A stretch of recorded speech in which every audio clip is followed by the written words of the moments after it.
Assalamualaikum warahmatullahi wabarakatuh dan salam sejahtera kepada doktor.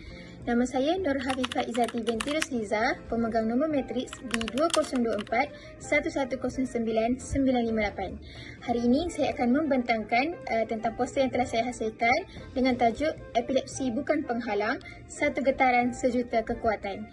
Saya akan memberitahu apa itu epilepsi dan antara isi yang saya ketengahkan dalam poster saya iaitu tentang punca epilepsi, tanda dan gejala epilepsi, rawatan dan pengurusan epilepsi, apa yang perlu kita buat semasa sawan ataupun epilepsi, dan yang terakhir ialah fakta menarik ataupun statistik tentang epilepsi.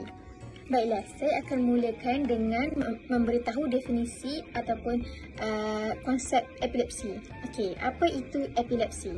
Epilepsi ialah gangguan pada sistem saraf otak yang menyebabkan sawan berulang akibat aktiviti elektrik tidak normal dalam otak.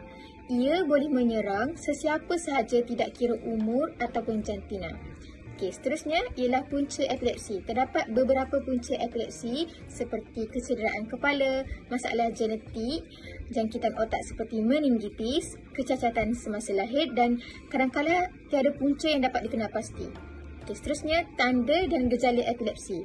Antara tanda dan gejala epilepsi ialah kejang seluruh ataupun sebahagian badan, hilang kesedaran secara tiba-tiba, pandangan kosong atau tidak memberi respon, pergerakan mata ataupun otot berulang tanpa kawalan, dan yang terakhir ialah rasa kebas dan berdebar.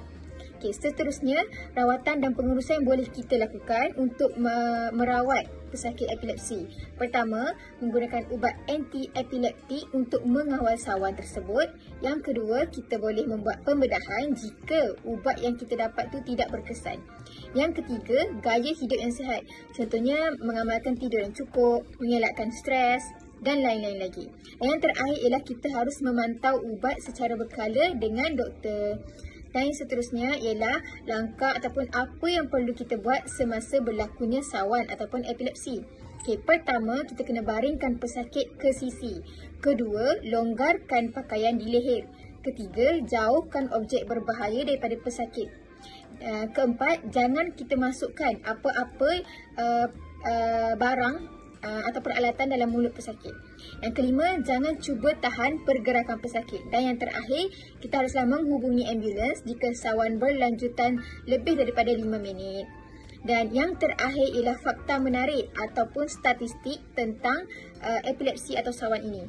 Pertama, 1 daripada 100 orang di dunia ini menghidap penyakit epilepsi. Yang kedua, epilepsi sebenarnya boleh berlaku kepada sesiapa sahaja tanpa mengira usia, umur dan juga jantina. Dan yang terakhir ialah dengan rawatan yang betul, sebenarnya 70% pesakit boleh bebas daripada sawan atau epilepsi ini.